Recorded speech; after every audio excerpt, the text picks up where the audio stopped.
Welcome to the second to last webinar series of the CHCSB's Week of Webinars, where we have James Wilson.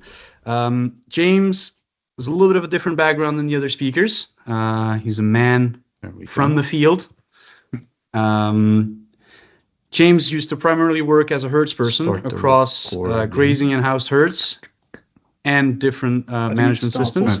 Okay, perfect. Following his time as a herd manager, James, looking at James, everyone ready? PhD at Nottingham University, where he investigated optimal treatments and prevention strategies for clawhorn lesions in dairy cattle.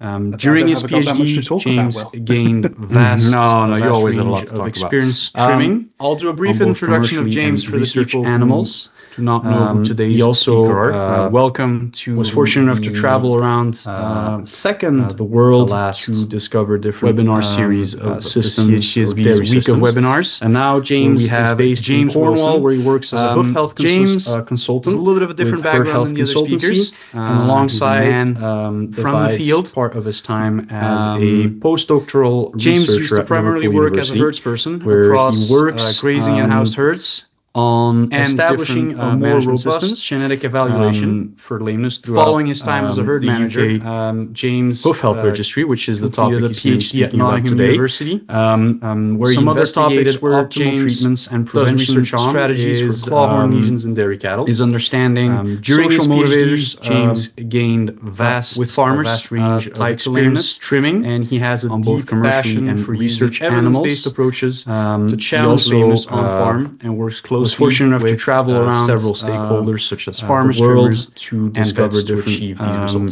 systems. And today James will be James is based in Cornwall, where he works as a hoof health to the UK Hoof Health Registry with Herd Health Consultancy, where alongside divides the question time as a postdoctoral researcher is how can hoof trimmers where he works with their data and information, establishing. And he's also going to give us genetic evaluation, an update for lameness throughout from the Dairy Cow Mobility Steering Hoof Health Registry, which is the topic he's going to be speaking about today.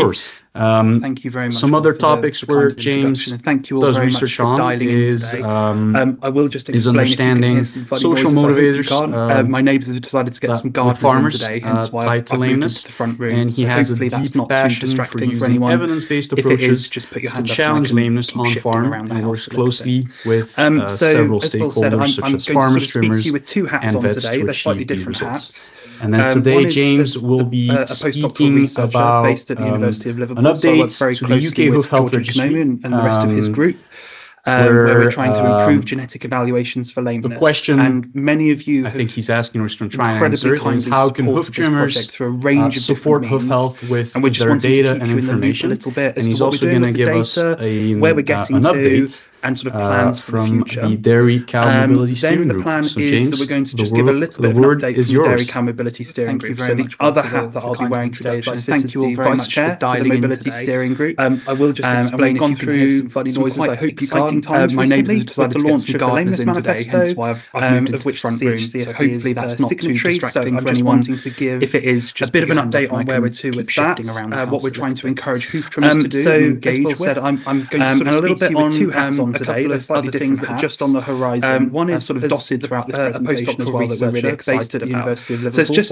quite a general update, I guess, and the rest of his group, quite a broad spectrum where we're trying to improve genetic evaluations. Hopefully there'll be little tidbits here that many of you're all interested in, and please do reach out to me if you want this project through a range of different that we're going to talk. And we're just wanting to keep you in the loop a little bit as to what we're doing. So just as a refresher, where we're getting to UK and sort of health registry all about. We're trying to improve genetic evaluations. Just give a little bit of an update from the Dairy Cow survey work, which I'll share the results of short. I'll be wearing today, as I sit as the Vice Chair for the Mobility Steering Group, and how. And we've gone through farmers and vets and hoof trimmers are engaged in the launch of the Lameness Manifesto, and which actually we're seeing there's still a bit of a lack of awareness around needing to give indexes. So a bit of an upside in just to make sure that we what we're trying to encourage hoof trimmers to do and engage with. Farmers have available, and a little bit on in the UK we have just on the horizon and the DD sort of dotted throughout this presentation as well. farmers to use that can. So it's just quite a general update, I guess. Animals that are more resilient, not to like developing good locomotion, but actually there'll be little tidbits here that you're all interested in. So we're not focusing on how nicely a cow walks. If you want to discuss any of locomotion is a confirmation trait. We're looking at which cows do and which cows don't have lesions. So just as a refresher, like what is the predisposition Hoof Health Registry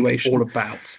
We're trying to improve historically a lot of farmers. Well, I say we've done some survey work sharing data through their milk recording organisations, and this was gathered quite the genetic evaluations for lameness. But we do have some really nice data that actually farmers and vets and hoof trimmers are engaged these evaluations work quite well. And I know that this is something that Georgie Konomu a bit of a lack of awareness about these two indexes. So I've chucked this slide in just to make sure that we really need to hammer this home to our clients. I certainly do whenever I get the chance to talk genetics. Now, in the UK, we have lameness advantage and the DD index. A big skeptic of genetics and the role that they would have to play in relation to hoof health. It enables them to select for animals that have been generated in the last not to 5-10 years, developing good locomotion, but really compelling in this cause lameness. And when I really we're not focusing on how nicely a cow walks, that's a confirmation trait. Locomotion is a confirmation trait. Laser pointer we're looking at which cows do and which cows don't have lesions. I'll just explain this again, just predisposition towards that. So we have a series of 9 charts. Historically, a lot of farmers on this slide, a few farmers were sharing data through their milk recording organisations, and this was gathered quite sporadically. But we do have some really nice data that actually this. Okay. Then we have that these evaluations work quite well. And I know that this is something that Georgie Konomu has shouted about from. And then we have the lameness advantage index for each of these groups. Really need to hammer this home. So, for example, if I pick this one here, we're looking whenever I get the chance to talk genetics now. And I was a real skeptic. And what the -2 animals look like in comparison to the +2 of genetics and the role they would have to play in relation to hoof health. So we can see as we decrease lameness advantage in the last increased risk of soul hemorrhaging in heifers has been really compelling in this third parity. When I really exactly delve into this for soul ulcers is fascinating. The same is sort of true for white line disease. We laser pointer work. Hopefully, stronger data see the laser pointer. I'll just explain what does this mean, just for effectively for every 2-point decrease, a series of 9 lameness advantage, the risk of a soul ulcer on this slide here. Each of these, and if we think about genetic selections, we have soul hemorrhaging. Actually, it's quite a straightforward thing to do. Obviously, there's a lot of different stuff that goes into. Then we have that for parity 1 animals, how we're choosing our 2 animals, how we're choosing which cows parity 3 or which bulls. And then we have the lameness advantage index, selecting a little bit more heavily in favour of lameness advantage. So, for example, if I pick this one here, we're looking at soul bruising generations of cows. And this is what the -2 animals look like in comparison to the Scandinavian countries, in Canada, in Spain, and now so we can see as we decrease lameness advantage, we see an increased risk of soul hemorrhaging. We're a little bit behind the curve in the UK, and that's part of what the UK Hoof Health Registry is exactly the same. It's trying to address soul ulcers. It's trying to improve the data. The same is sort of true for white line disease. We don't have as strong a data set around that.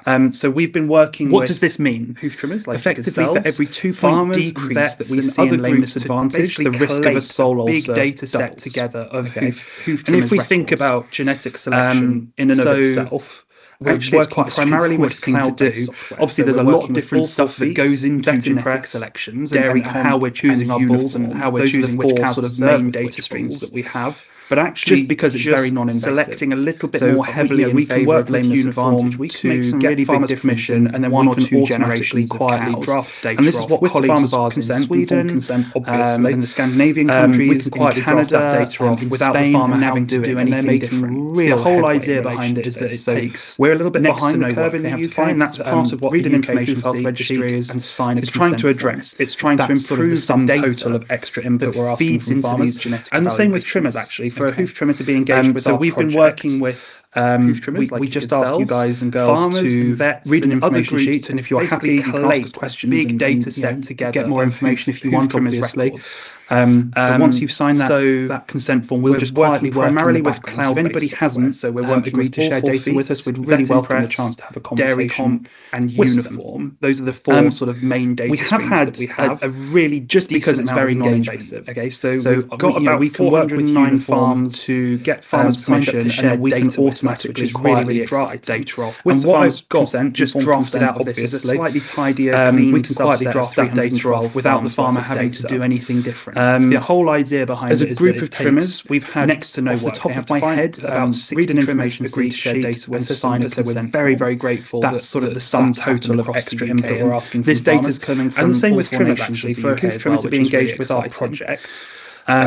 We just ask you guys and girls to just over read an information sheet, and if you're happy, you can ask trimmer visits and get more information if you want, obviously. 125,000 cows. But once you've signed that, quite a nice chunky data, we'll just quietly work in the background. So if anybody hasn't agreed to share data with us, we'd really welcome the chance to have a conversation. SRUC and AHDB at the moment to tie in the contemporary cows. We have had a really to this data engagement. So this is of cows that have got about 409 farms. What we're trying to figure out is how many other cows were in the herd, which is really time that these cows visited. And what I've got, just so then we're adding more animals to the genetic evaluation. We're making some assumptions around that. More than happy to talk about those assumptions a bit later on. As a group of trimmers, this data set's just going to get top of my head about 60 trimmers. The plan is at the University of Liverpool that we'll carry on doing this at the end of our 3-year budget. The UK. And so this data set coming from all formations to develop as well, which is really exciting. And this is just a little bit of data managed to gather, just highlighting just over the number of 400,000 lesions that were recorded in light visits. And then the total number of recordings that we've seen in so brownish, orange, quite a nice colour. We need to choose nicer colours, but we're working with the nicest colour to use. And it's just the number of events that have been recorded at AHDB at the moment to tie in the contemporary data is happening along here to this data. And what we can see from this graph is that there's a lot more hoof trimming data. What we're trying to figure out is how many other cows through the last 10 years at the time that these cows visited. The level of data is expanded. So then we're adding more animals to the genetic evaluation. What we've then done is making some assumptions around that. More than happy to talk about those assumptions a bit later on. But hopefully this data set's just going to get very kindly contributed towards. The plan is at the University of Liverpool that we'll carry on doing this at the end of our 3-year budget. Because I sort of had this data set will just continue to grow and develop a bit of skin in the game with this kind of stuff. And this is just I approached this with a little bit of data, just highlighting the number of clawhorn lesions that were recorded in light face in the UK as a lesion. The total number of recordings that we've seen. The lesion that was most brownish, orangey sort of colour. We need to choose nicer colours. Brown is not the data set was thin soles. And it's just the number of events that have been recorded by date. Okay, so year or trim data is happening fairly closely followed by sole ulcers. And what we can see from this graph is that there's a lot more hoof trimming data being gathered, and I think sort of moved through the last 10 years. I've worked with a lot of you in the room. The level of data is expanded. You all know what a thin sole looks like. What we've then done is, I think even still, we would all recognise that across the UK from really underdiagnosed condition, which again, loads of you have very kindly contributed towards. When I think about thin soles, if I was to think about the headline, it's that paper thin, really incredibly soft toe triangle. Because I sort of had, but actually I think there's a lot more cows. I've got a thin sole across the UK that maybe have a little bit more horn thickness. I approached this paper thin, but they may still be experiencing sole ulcers were going to be one of our biggest challenges that we face in the UK. I think this is a really interesting and valuable data set. We're going to lesion that was most recorded well as part of this data set, but this is just a bit of preliminary analysis. I should say, so we say that very clearly. This is all preliminary data of thin soles recorded. Okay. Then we've taken an even smaller subset, followed by sole ulcers, then digital dermatitis. So these are farms who mostly were recording on uniform and dairy comp. I think there's a few vet impressed farms. I've worked with a lot of you in the room, and because these all know what a thin sole looks automatically tie in. I think even still, we would all recognise this across the UK, the lesion event, the lesion really underdiagnosed condition, thin soles. When we think about, we can really easily access this data and grab it, and we don't have to sort of share it with other partners to then clean it and do other work. Actually, I think there's a lot more just sort of rocked on with this data across the UK that maybe have a little bit. We just had a look a little bit paper thin, but they may still be experiencing effective days in milk on the lesions. So I think this is a really interesting and valuable statistical analysis. We're going to tease out sole bruising. We've just had a look at days in milk, part of the occurrence or recording of lesions. Preliminary analysis, and I should say that very clearly. This is all actually most lesions are being recorded in the first 100 days of lactation. That's then we've taken an even smaller subset of 52 and then it's peaking off. So these are farms, and this is by proportion of cows mostly we're recording on uniform and dairy. Interestingly, we're seeing a really strong age effect as well. Because these the total number of lesions recorded tie in parity and days in milk. But again, pretty much consistently across the groups. Thin soles was one of the biggest challenges. We can really easily access this data and grab it, and we don't have to sort of share it with other partners to then clean it and do other work. So we really just sort of rocked on with this data straight away. I think there's still work for us to do a little bit as hoof trimmers and across the CHCSB and across the UK Hoof Health Registry. Effective days in milk, standards of recording. I think descriptive data never be too any statistical analysis on this. Like that, but we just had a look at days in milk and everything that occurrence or recording of level of digital dermatitis did surprise me quite a lot. sort of actually the lower levels are being recorded in the first 100 days of lactation. Of cows being the heaviest dermatitis that did, and then it's that was interesting. So that's quite, and this is by the proportion of cows as well, I should say. And again, interestingly, we're seeing a really strong age effect as well on the total number of lesions recorded across those groups of animals. But again, just pretty much to highlight a little something else that we're doing. This is in collaboration with QMMS and the University of Nottingham. My own preconceptions in there. I was really not. I'm not sure how many of you will be aware. There's a program called Remedy available. There's still work for us to do for farmers, and I would encourage anybody to CHCSB and across the UK Hoof Health Registry give you tools like standards. So this is a mastitis. We can never be too sensitive. Well, maybe so this takes. We need to try and record everything that we see because that level of digital dermatitis did surprise me quite a lot. Sort of the lower levels, sort of 7 to 8%, tells the farmer of in a very easy to understand by digital dermatitis that what the origin that was interesting. There's sort of different area observational work that we have key area for them. And again, when we start to tease out the bruising in this as well. For this report, for example, this farm needs to focus on environmental dry period origin mastitis. Slide. We're just wanting to highlight a little something else that we're working to develop. This is in collaboration with QMMS, not necessarily to say focus on environmental dry period. So because that's a bit of a funny. I'm not sure how many of you will be aware. There's actually just a program called Remedy available that's free to use for farmers, and I would encourage anybody to sign up to Remedy. Because they can give you tools like this. So this is a mastitis therapeutic hoof trimming. Are we having benefits by our interventions? Is sort of the questions we're wanting to be able to answer. With this merges it together, and we will be rolling out some usability data analysis on this, and it tells the farmer few months, hopefully. So if anybody wants to have a bit of a play with it, just drop me a message, drop me a WhatsApp, drop me an email, whatever. More than happy to come up and do some usability testing with you guys, and you can tell me what you think of it. And for this report, feed into the development. This farm needs to focus on environmental dry period something really powerful for farmers to use. And as I said, something with the University of Nottingham and QMMS, we're working to develop this for a bit of a shout out that the data that not necessarily to say focus on environmental dry period will also go into this tool. A funny way of putting it. The data that you're all gathering will help create this free-to-use tool for farmers and to look at things like seasonal trends on farm. So again, thank you so much for creating the facility for this trimming. Are we having benefits by our interventions? Is sort of the questions we're wanting to be able to answer. Also, we launched a survey. We will be rolling out some usability testing earlier this year. In the next few months, hopefully. So if anybody wants to have a bit of a play with common hoof trimming protocols, just drop me a message, drop me a WhatsApp, drop me an email, whatever. More than happy to come up and do some usability testing with you guys. And you can tell me what understand what some of the barriers and motor development were to engaging with different hoof health protocols, really particularly routine hoof trimming. And as I said, something mobility scoring free of charge and genetic evaluations as well, using genetic evaluations. A bit of a shout out there as well. The data that we're collecting, so we had just under 170 farms participate. Will also everybody filling this in had to be over the age of 18. The data that you're all gather hoof health management will help create this free-to-use tool for farmers. Herd average of 288 milking cows, but a real range. Huge range of farms participating in this.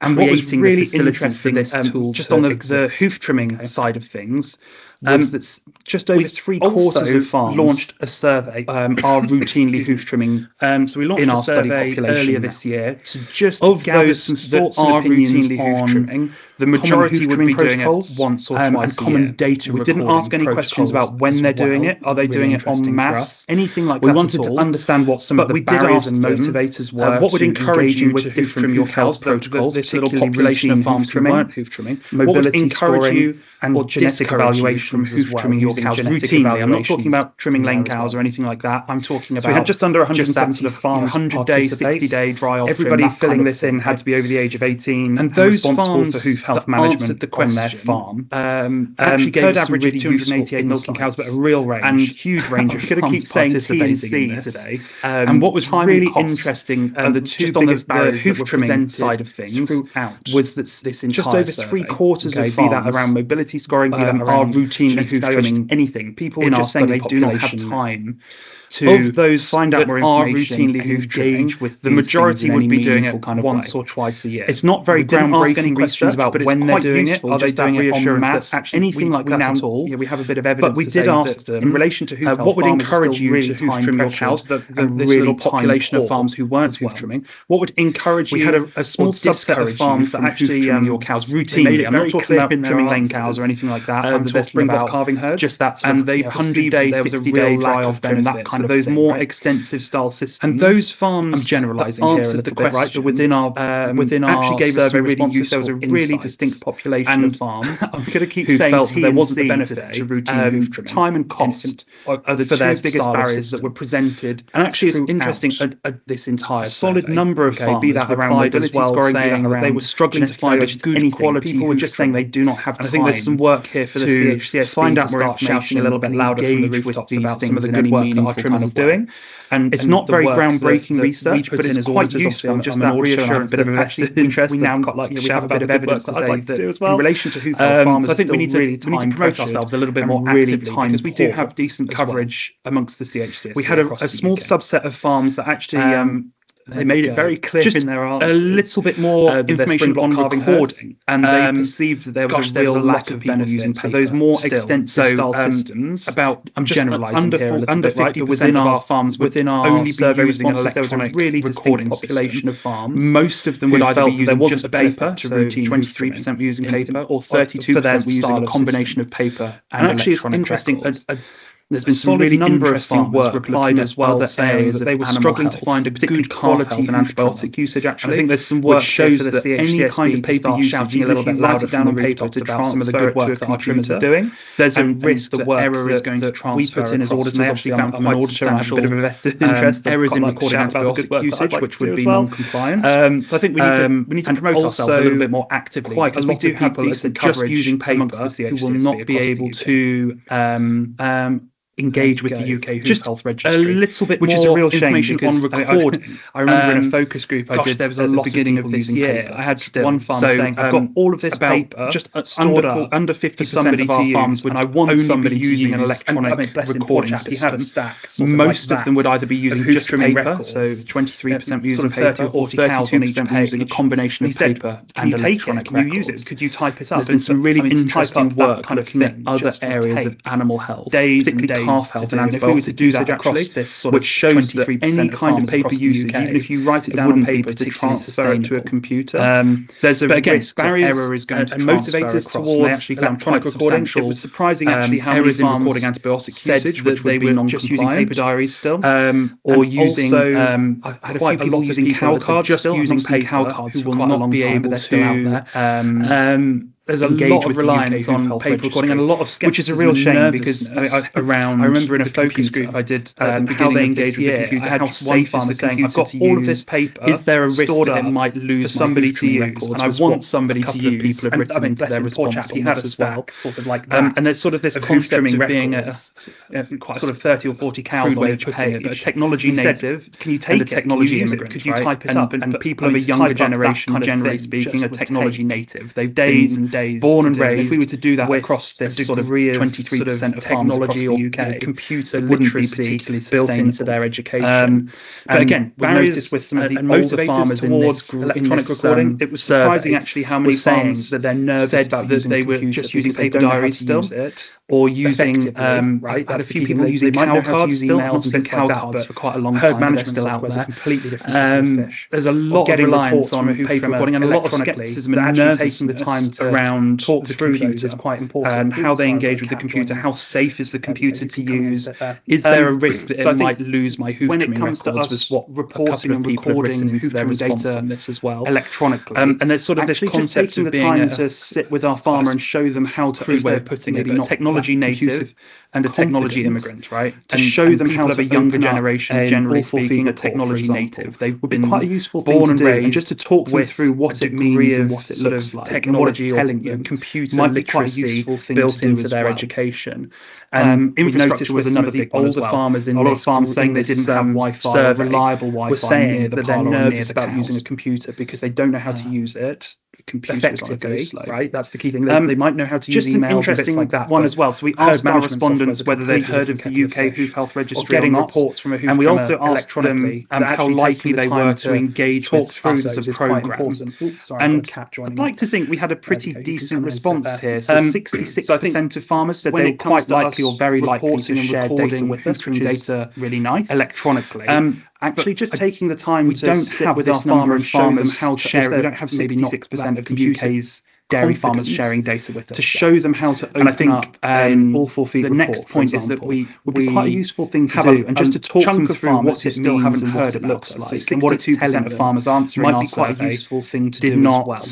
Had not heard about our project infrastructure before. Was another big and obviously one as well. Biased. A lot of farms saying they didn't have Wi-Fi, reliable Wi-Fi, I'm only one person or near the cows. Bless him, George has done a lot of work in this field as well to really try and shout about the UK Hoof Health Registry. Just as I know many of you trimmers as well. So we asked our respondents whether they'd heard of the UK Hoof Health Registry or not. But we just do another little and we also asked them how likely they were to engage with try and really make sure that all of the data feeding into our genetic evaluation response here is 66% of farmers said they were quite likely or very likely to share data with us, which is really nice. But also that we're just having those conversations with the farmer around the genetic evaluation. Number of farmers they know that they're available, 66%, but also that they have a chance to feed data into it yet.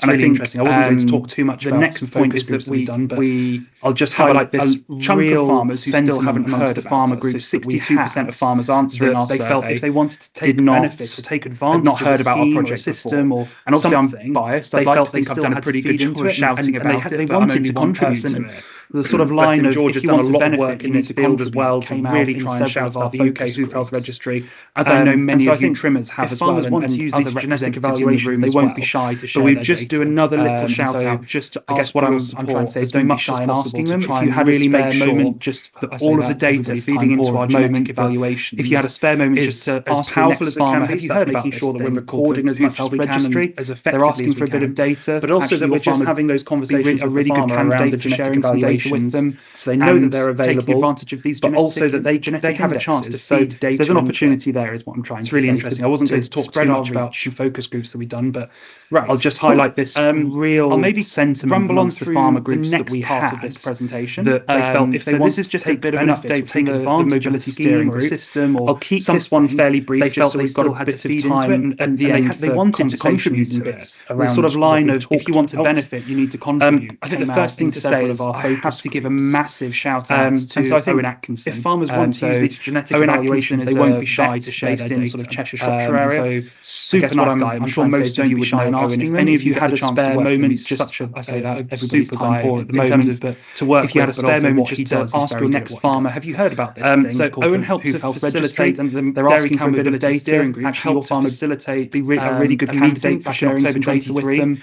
And taking advantage of farmers, retailers, technology groups, research centres. There's an opportunity there, is what I'm trying to say. Huge range of people to spread our to try and understand what the industry needs to do. I'll maybe to rumble on through the next part of this presentation. And that's where this is just a bit of an update from the Mobility Cow Lameness Manifesto. I'll keep this one fairly brief, just so we've got a bit of time at the end for conversations and bits around what I guess the question was asked. Imagine 20 years from now, lameness is no longer an issue. To give a massive shout out. How do we get Owen Atkinson? That we had 4 groups that sort of mapped a journey that they felt we should go on to Shropshire area. Super nice guy. I'm sure most of you would know. If any of you get a chance to work zero lameness situation, super guy in terms of to work with, but also launching a foundation phase where so Owen helped to facilitate and the Dairy Cow we're looking to implement more healthy feed programs across the UK. A meeting back in October. Most of you would be familiar with the healthy feed program. Farmers, level 4 qualified technology groups, research centres, a mobility mentor, huge range of deliver the healthy feed program. To try and understand anybody has questions or comments about how the industry needs to do to improve hoof health across dairy. We're trying to engage a range of stakeholders in this foundation phase at the moment. Dairy cow lameness. A bit later into the project, so 2028 to 2035, we're focusing a bit more on technology and genetics. I guess the question was, looking at the adoption of automated detection schemes, for example, maybe using some of the biomarker research that's going on at the University of Nottingham and sort of mapped the journey that they felt we should go and looking at genetic selection, which is why I've sort of added some of this information onto the Hoof Health Registry to see the bigger picture, right? Situation. Yeah, this is a long-term game that we're talking about to reduce lameness incrementally across the UK. Where we get by 2028, we're hoping to get our lameness prevalence below 20% more healthy feet programs across the UK at the moment. Hope most of you would be familiar with the Healthy Feet program. As level 4 qualified hoof trimmers, you can by 2035 to 2044 deliver the Healthy Feet program. So if anybody has questions or comments about how to do that, a zero tolerance approach as well to lameness. We're trying to engage a range of stakeholders in this foundation phase at the moment. A bit later into the project, so really 2028 to 2035, we're focusing a bit more really doom and gloom and quite pessimistic and so looking at the adoption of automated and he said if we don't, for example, maybe using some of the biomarker research that's going on at the University of Nottingham and tolerance further afield. I think this is a really important and looking at genetic selection, we do build a zero tolerance approach to lame cows on our farms or in our herds to see the bigger picture, right? Yeah, this is a long-term game that we're talking about to reduce lameness incrementally across the UK. So by 2028, we're hoping to get our lameness prevalence below 20% in the UK. That's our target at the moment. So the manifesto itself, come on, computer, you can do it. A structured approach, and then hopefully by 2035, we have a clear objective. We'll start to see a cultural shift by the minds when we develop this, which we have incrementally reduced lameness in dairy to lameness, and we've not set this embedded program out the culture with a mind to right. We're going to cut lameness in half in 2 years' time. We recognise that this is a long-term asking me, can we achieve zero lameness? And I was really going to take a lot quite pessimistic and said, oh, maybe not. And he said, if we don't broad strategies have reach for that as a goal, we're building a society of tolerance of lameness. So I think this is a really important point that we do build a zero tolerance approach to lame cows on our farms or in our herds. Ooh, my computer's on a real go slow. Oh, James, just so you know, I think we have a little bit of a broadband issue. There we go. So the manifesto itself is a structured approach from vision to action. So we have a clear objective in our. Can everyone hear me? In our minds when we developed this, which was to incrementally reduce lameness in dairy. I'll see if I can. We've not set this program out. I think he's struggling with a mind with a little bit of broadband right. We're going to cut lameness in half in 2 years' time. We recognise that this is a long-term program. While James is sorting himself out, it's worth just mentioning to everybody that obviously CHCSB audit is this evening for those members that are online. And for those who are, it's worth just register in advance, give yourself a bit of time for that link to come through. That'd be really helpful and give you some time to get ahead of the game. Yeah, I think you mean AGM. James, just so you know. Sorry, yeah, what did I say? I think we have a little bit of a broadband issue. Mine's elsewhere. Can't hear you.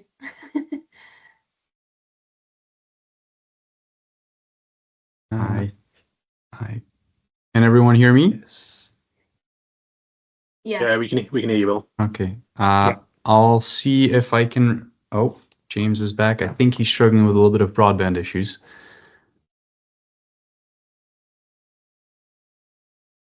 While James is sorting himself out, is it worth just mentioning to everybody that obviously CHCSB audit is this evening for those members that are online, and for those who are, it's worth just register in advance, give yourself a bit of time for that link to come through. That'd be really helpful and give you some time to get ahead of the game. Yeah, I think you mean AGM. Sorry, yeah, what did I say? You said audit. Oh, sorry, mine's elsewhere.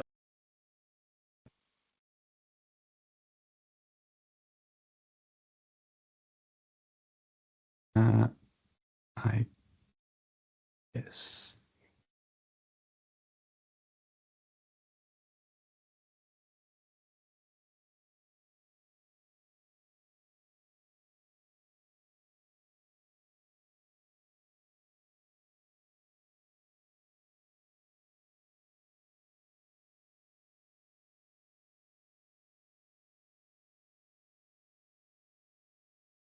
All right. Just in the meantime, while James is rejoining.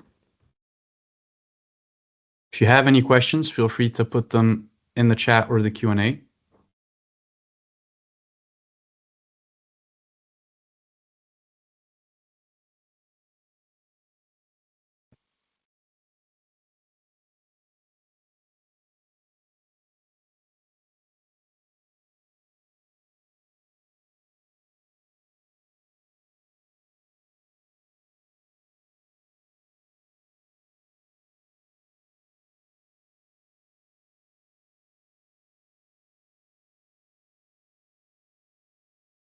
Right, can we hear me now? You're back. Sorry about that. I don't quite know what's going on with the computer. Just completely frozen and just cut in out the meantime, so while we're back in the room. James is rejoining. Right, how far did I get up to, Will, before I cut out? If you have any questions, feel free to put them lameness manifesto, in the Q&A. A little bit of the roadmap was up. Cool. So there we go. This slide here, yeah? Exactly that one, yeah. Great, thank you. So sorry about that, everyone. We're back in the room. So we had a clear objective in our mind when setting out this lameness manifesto, which was to incrementally reduce lameness in dairy herds by a relative of 10% year on year. So I'm not saying we're going to take a herd at 30% and put it down to 20% the next year. What I'm talking about is taking a herd from 30% down to 27%. Right. Can we hear me now? It there next year. You're then back. the year after that, it would be 2.7%. I don't quite know what's going on with the computer. We've developed 4 broad strategies, just completely frozen and cut out, achieve our objective. We're back in the room. 21 individual actions. How far did I get up to, Will, before I cut out? And what we're asking people to do is not to the commit lameness to manifesto, all 21 of these a little bit of the roadmap was but up. to pick and choose. It's like a there we go. This slide here, yeah? Right? You wouldn't go out and order everything. Exactly that. No one. judgment here, but thank you. And we wouldn't expect you to go out and order everything back in the room. So we had pick the things that are suitable to you and your business, and I have some suggestions as hoof trimmers was to incrementally that we might be able to do dairy herds in the future by a relative of 10%. One of our big objectives is to. So I'm not saying we're going to take a herd at 30% and put it down to 20% the next year on farm. What I'm talking about is taking a herd from 30% down to 27%.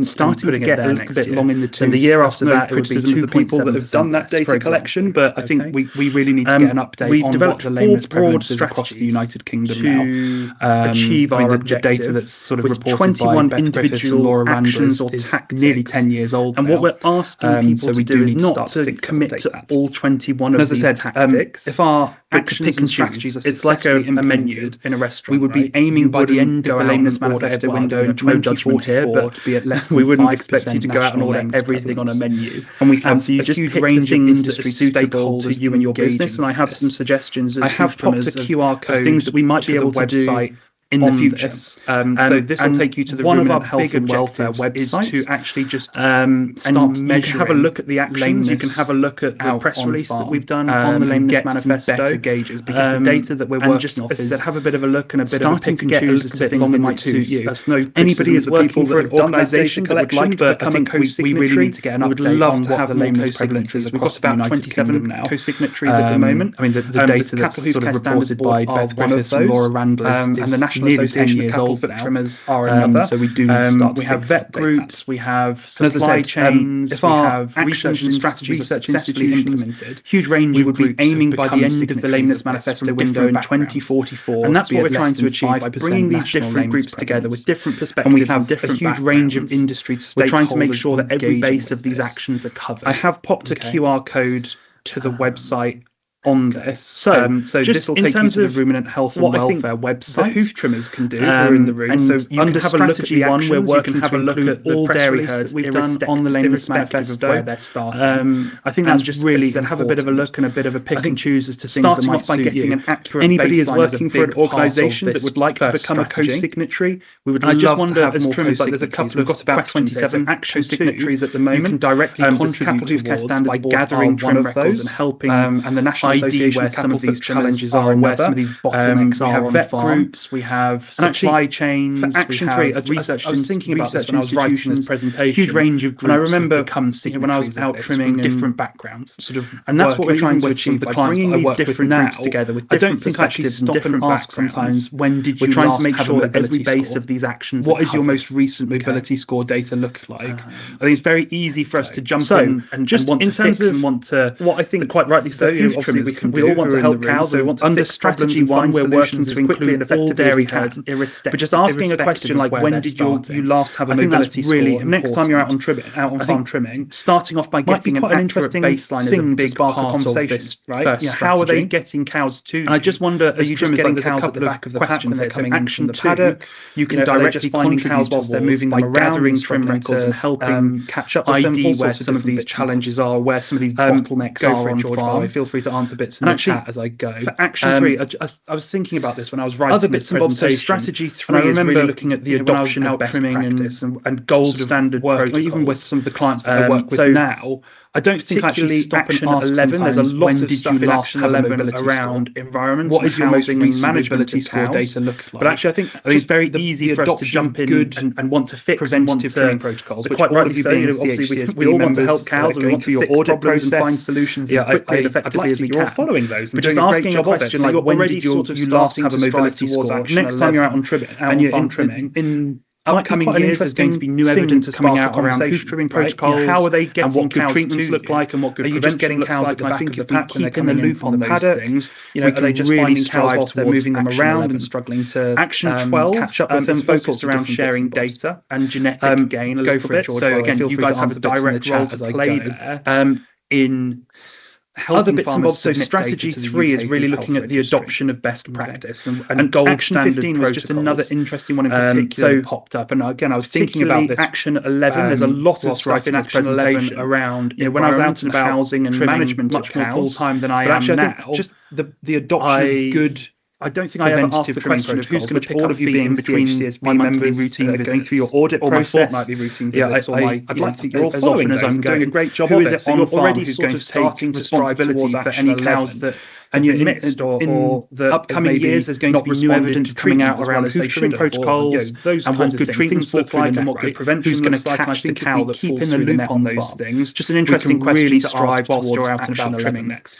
Action 12 is focused around sharing data. We're building the foundations. We launched in spring 2025. Again, you guys have a direct role to play now engaging with our signatories and trying to build up helping farmers submit data to the UK. I think we've got more than 27 now. I think we've just gone up to 28 or 29. Action 15 was just another target is by 2028. We want to have less. I was thinking about this of our cows mobility score 2 or 3 on the AHDB when I was out and about trimming much more full time than I am now. We have 19 years to go until this manifesto is going to be. I don't think I ever asked the question who's going to pick up feet in between. We want to try and track those milestones as effectively as we can, but we need the help of all as often as I'm across the industry. Who is it on farm who's going to take responsibility for any cows that have been missed or that have maybe not responded to treatment as well as they should have, or those kinds of things. Things been trying to launch a who's going to catch the cow that falls through the net on farm. Just an interesting question to ask. Won't be behind me saying this. It's been through quite a few iterations and quite changes. As I said, year one, we're building the foundations. We're now finally getting to a stage where we actually now have engaging with our signatories for recording mobility scoring, recording. I think we've got more than 27 and now. Actually recording healthy feed programs as well. And the intention is that this will be entirely free to have less than 20% of our cows UK mobility score 2 or 3 on the AHDB scoring system. For mobility scoring and hoof trimming recording. It's not going to be designed as an invoicing or commercial trimming tool.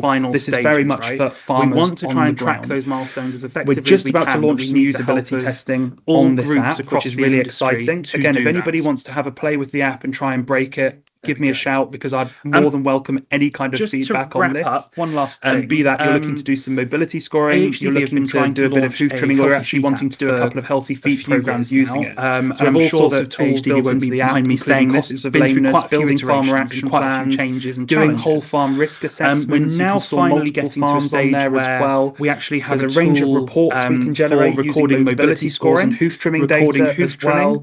and actually recording healthy feet programs generally speaking. And the intention is that this will be entirely free to use. Beginning to build in for UK dairy integrations as well. So we want the reports to be downloadable, so they can then be put in a hoof trimming recording. It's not going to be designed as an invoicing or commercial that will get this data. This is very much for the genetic evaluations to make them more powerful. We're just about to launch some usability testing on this app, which is really exciting. Again, if anybody wants to have a play with the app and try and break it, give me a shout, because I'm more than welcome any kind of feedback on this and favours. Be that you're looking to do some mobility scoring, you're looking to do a bit of hoof trimming, or you're actually wanting to do a couple of healthy feet programs using Hoof Registry. I think we have all sorts of tools built into the app, including costs of lameness, building farmer action plans, all of you to do, doing whole farm risk assessments. You can store multiple farms on there as well. Long-lasting. There's a range of reports we'll have generate using mobility scores and hoof trimming data. A number of colleagues in Sweden and Denmark who are working in this field, and they've been working in this field for a number of years, and the gains that they have made beginning to build in substantial integrations as well, just by using genetic evaluation to be downloadable. Don't get me wrong, can then not be all and end all. It's not going to be dairy compulse. You know, it's not the silver bullet is hopefully that we'll get this data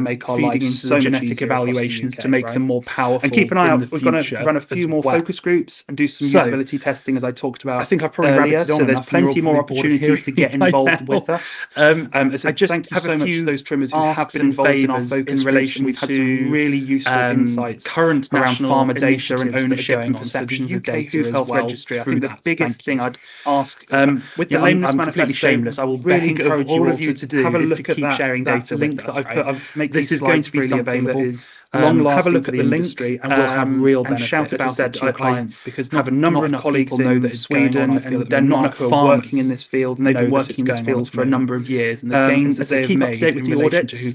Make sure you put a little plug in to Zoe now. Make sure you put your diaries to Zoe in time, so she knows where you're going to be and when. It's not going to be, you know, it's not just keep up to date. Silver bullet webinars and doing wonderful things. Gosh, you guys make our lives so much easier so well. The UK, right?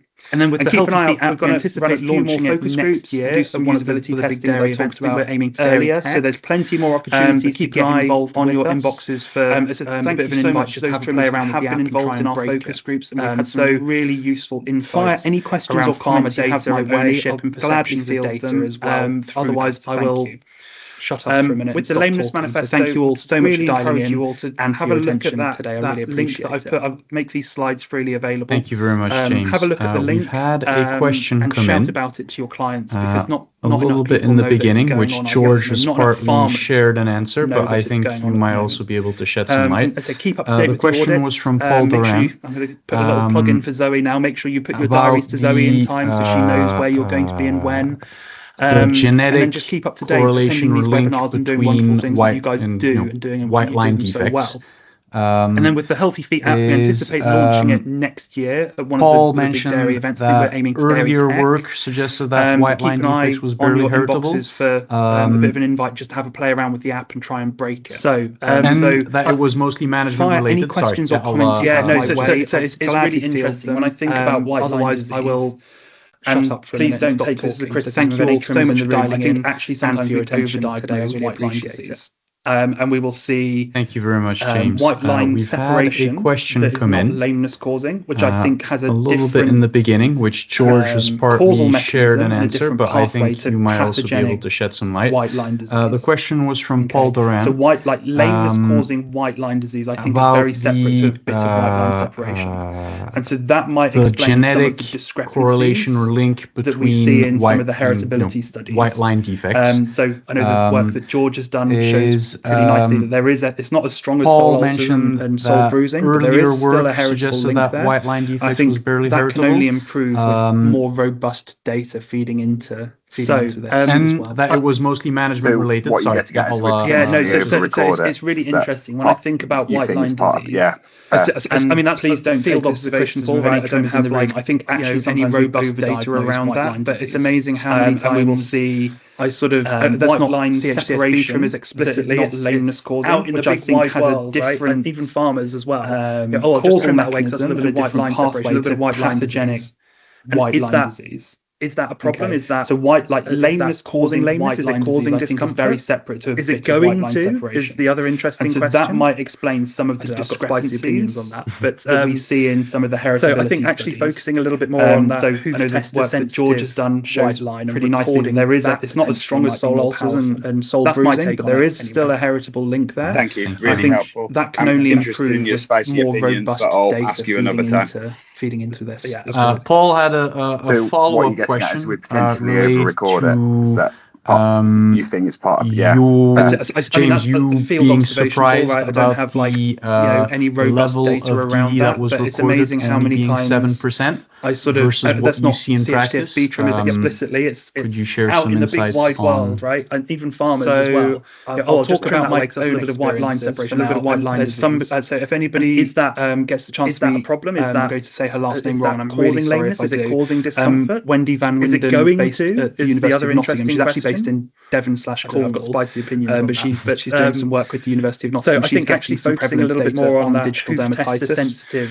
Why am I surprised it's that low? I think because prevalence is much higher. That's my take on it. So the data that I've collated over the last 2 or 3 years doing parlor scores would indicate a prevalence of about 35%. Paul had a follow-up question. And again, parlor scoring is not the most sensitive way of detecting digital dermatitis. James, you if being surprised go into my little ivory tower and do whatever I wanted to cows whenever I wanted to them, only being 7% opening the versus what you see in practice. Yes, the only way we're really going to detect digital dermatitis. So I'll talk about my own experience. Also, out in the field, there's some. So if anybody gets the chance to me, I'm going to say her last name wrong, and I'm really sorry if I do.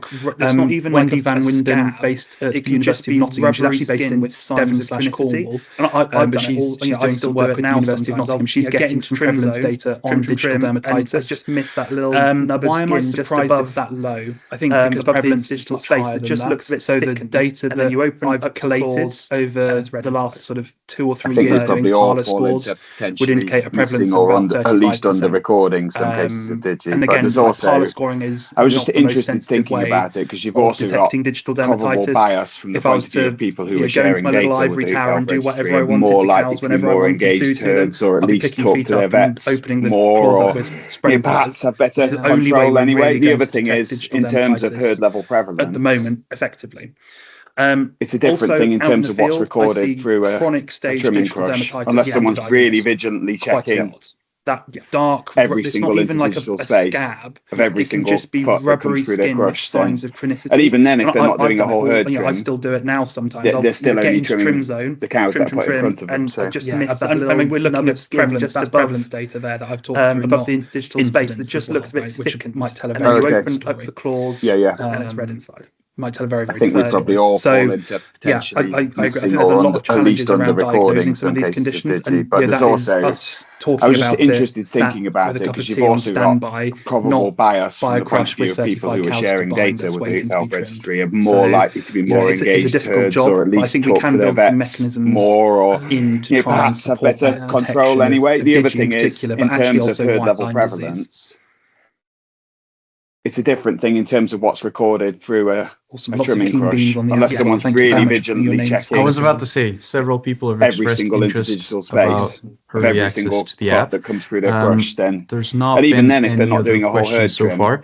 I had they're still only trimming the cows that I put in front. There is a set goal within the Lameness Manifesto to reach that I've talked through not minus 20% as well, right? by a certain date. Yep. Is there anything available on what we're currently I agree. starting there's a lot from? of challenges around diagnosing some of these conditions. We're talking about get money together to do a cup of tea on standby. Don't get me wrong, crush with 35 cows to bind. There's limitations to doing this kind of work, right? So it's a difficult job, but I think we can build some mechanisms, and it's convenient to try and support that detection. So there are limitations in particular, but actually also white line disease. We are trying to get money together though to run a similar type study at the moment. The problem with any kind of research like this is I was about to say several people have expressed even if we were to try and visit 150 farms, early access to the app. I'm sure most of you know to visit 150 farms and if you do 2 mobility scores in a day, which is gunning it for 75 there is a set goal within the Lameness Manifesto pretty unsustainable to reach that minus 20% and by that costs a lot of certain money date to do that. So we're just trying to get cash together. Is there anything available on what we're currently starting from? Prevalent study, because we want to only use one or two scorers for that work. Trying to get money if we were to open it up, we'd have to then account for loads of different. Don't get me wrong, score and bits like that. There's limitations in the pipe doing this kind of work, right? So anecdotally, all of the prevalence data that we have is cross-sectional. Herds that I've been working with over the last, so there are limitations. I do think prevalence has come down from that original. We are trying to get money together though to run a similar type study. I was talking to some. I did a ROMS workshop yesterday. The problem with any kind of research like this is, I mean, for us to do anything. And I think even if we were to try and visit, normally have sort of like a normal bell curve distribution. I'm sure most of you know to visit 150 farms. Most people do, if you were to do 2 mobility scores in a day, which is, I wonder whether we're seeing that change a little bit. And actually, the average is coming down, but there's still a small cluster of farms with high prevalence. And that costs a lot of money to do that. I wonder, that's what I observe out in the field. I see that the overall prevalence has come down, but there's still some people who want to only challenge it, who really challenged, otherwise if we were to open it up, we'd have to then account for loads of different effects of score and bits like that. So something's in the pipeline. Your question, Will. No, but it's not an easy one to I've been working with over the last 3 or 4 years. I do think prevalence has come down from that original 30%. And I think that's also a good I was talking to some reminder, a ROMS workshop yesterday. To emphasize it again, yesterday. Is data quality matters. As hoof we were trimmer, talking about this, and I think you play we'd normally have sort of like a normal crucial bell role curve distribution in the whole story. Of mobility scores, right? Where the research can only be as good as the data that's provided. So I in a way wonder of whether we're helping seeing yourself, that change a little bit, and actually the average is coming again, a little down, bit but of there's still a small promo cluster of for James's UK Hoof Health Registry. I just do share anything you have available, because in the grander scheme of things, it makes everything move forward. People who are really even though it's slowly, who really challenged, progress is being made. High mobility scores, and that's difficult to engage that conversation with them. There's a very long-winded way to answer your question. Julie has a question. No, but it's not an easy one to answer, as you pointed out, because it really depends on how data has been collected, and I think that's also a good reminder, or to emphasize it again, is data quality matters. As hoof trimmer, you play a crucial role in the whole story. Still can't hear you, Julie. Sorry. The research can only be as good as the data that's provided. So in a way of helping yourself, again, a little bit of a promo for James's UK Hoof Health Registry. Thanks, Will. Do share anything you have available, because in the grander scheme of things, it makes everything move forward, even though it's slowly. In the chat, progress is being made. Absolutely. Can't hear you still. Sorry, Julie. So if that is, Julie has a question. Someone has a question. Go for it. I can't hear you, Julie. I think you're still on mute. But you have to unmute yourself.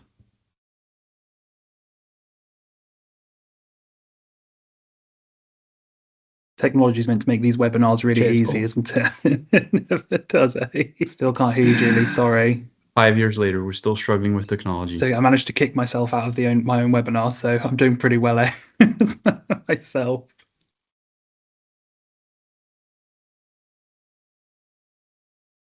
Julie, you might have to unmute yourself if that's possible. Otherwise, if you type your question in the chat.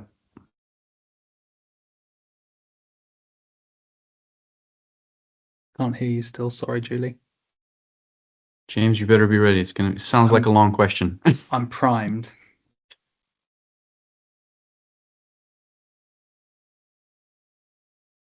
I mean, just whilst Julie is typing, one other really interesting thing that has come up in our focus groups is technology is meant to make these webinars really easy around data, and actually a real lack of clarity as to who 5 years owns later, what we're data still struggling with and technology. who's responsible. I managed to kick myself out of my own webinar, so I'm doing pretty well. If you look at GDPR, who's the controller and who's the processor of data? And actually, I think it's really interesting, like how many hoof trimmers would have a contract in place with a farmer about how they manage their data. How many? I mean, even just charging for services, who would have? I never had contracts in place when I was doing contracted hoof trimming work, and I just think it's an interesting point that came up through James, those. you better be ready. Sounds like a long question. Are we setting ourselves up to not do as well as we want to, maybe by not having those contracts? I think Julie's managed to unmute herself. I mean, just whilst Julie is typing, one other really interesting thing that has come up in our focus groups is farmer perceptions around data, and actually a real lack of clarity as to who owns what data and who's responsible for what data, and who's, sort of, if we look at GDPR, who's the controller and who's the processor of data. And actually, I think it's really interesting, like how many hoof trimmers would have a contract in place with a farmer about how they manage their data.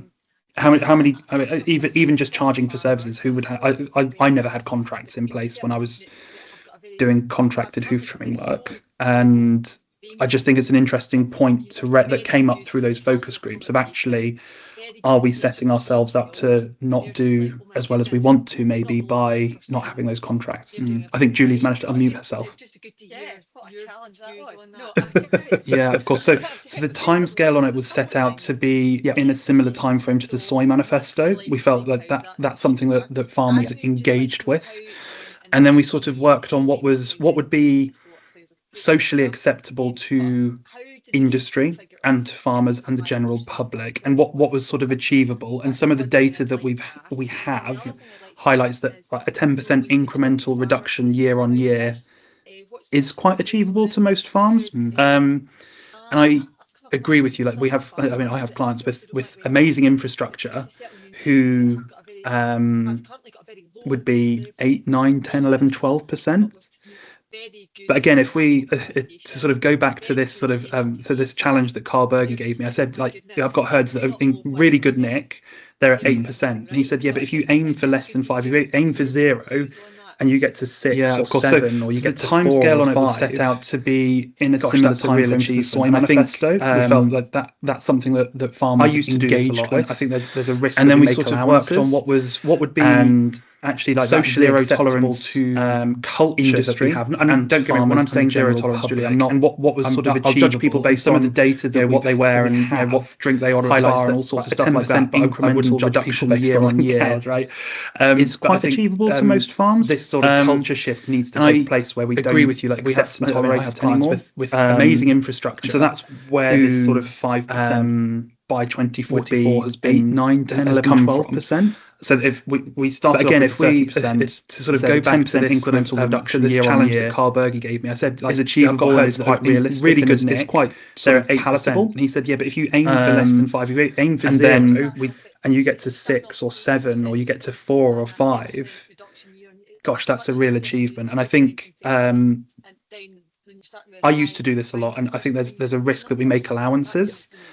And that's actually where that zero tolerance really becomes culture that we have. And don't get me wrong, when I'm saying zero tolerance, Julie, I'm not. The question I always ask, I'll judge people based on what they wear and what we have a hot gear bar and all sorts of stuff like that. But I wouldn't judge people based on. And we had a lot of heat stress in our cows. But I think how can we sort of culture shift needs to take place where we don't accept stuff goes wrong and stuff happens, right? But how do we build that safety net in place? If something's going to go wrong, or something's going to happen, it has as minimal impact as possible. So if we started off with 30%, I said 10% incremental reduction year on year engagement is achievable and is quite realistic and is quite overall sort of really palatable farm engagement on this. They want to see a more cohesive approach from the industry because they feel like they've got one group talking at them over here, one group talking at them over there, and then 5 more behind them shouting over all the others, sort of thing. So trying to have something a little bit more cohesive is really important, and that's where the attention to detail. I'll be quite candid. Really there has been a bit of perception that this is another regulation, and it's that the question I always ask is work within or sit within line of another thing. Well, we had a hot gear, makes sense, and that'd be a classic line. Again, in our focus, we had a lot of heat talk about sharing data. Yeah, how can we make really strong that this sort of don't get me wrong, perception or concept of another thing goes wrong and it's another thing. Right? But how do we build that safety? Whereas actually, that we're trying to create go wrong or something's going scaffolding around the farmer as minimal impact to make sure that they're in a position. Just in terms of, I didn't answer one of your points. So it's making sure that farmer engagement is supported, and they're including all farms irrespective of starting really positive farm engagement. That there's the adoption of best practice to see a more cohesive technologies from the industry, because I feel like they've got one group talking at them over here. It's all these sorts of things that are sort of going on around the farmer behind them, shouting that hopefully will just build a stronger and stronger scaffold. So trying to have something a little bit more cohesive is really important, much easier to achieve. I'll be quite candid, there has been a bit of perception that this is another regulation that they've got to work within or sit within, or it's another thing to do, if that makes sense. And further questions, that's where we're coming to an end again in our focus session. When we Thank talk you about very sharing much data, for everyone attending. Really strong that once more, if you're not already part of the UK Hoof Health Registry, it's another thing we've got to send James a message. Whereas actually we're trying to be part of it. QR code scaffolding around the farmer. So if a farmer's watching, to make sure that they're in a position that they can succeed. So it's making sure print it off, stick it on your hoof trimming crush, and next time you rock up on farm, just ask your client to scan it, and then there's the adoption of best practice techniques and technologies from Thank you very much, everyone, for being here, and hope to run into you so all these sorts of things that are sort of going on around the farmer that Thank you, hopefully will just build a stronger and stronger scaffolds to make that zero tolerance culture much easier to achieve, I guess is what I'm trying to say. Does that make sense, Julie, how I've described that? That does. Thank you, James. Thank you.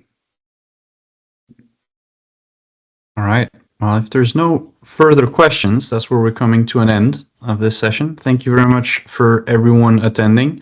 Once more, if you're not already part of the UK Hoof Health Registry, send James a message. Be part of it. QR code in this slide quite handily as well. So if a farmer's watching, feel free to scan a QR code. There we go. Print it off, stick it on your hoof trimming crush, and next time you rock up on farm, just ask your client to scan it, and then it'll be part of beautiful things to come. Thank you very much, everyone, for being here, and hope to run into you at one of the next events. Bye-bye. Thank you for your time, everyone. Thank you.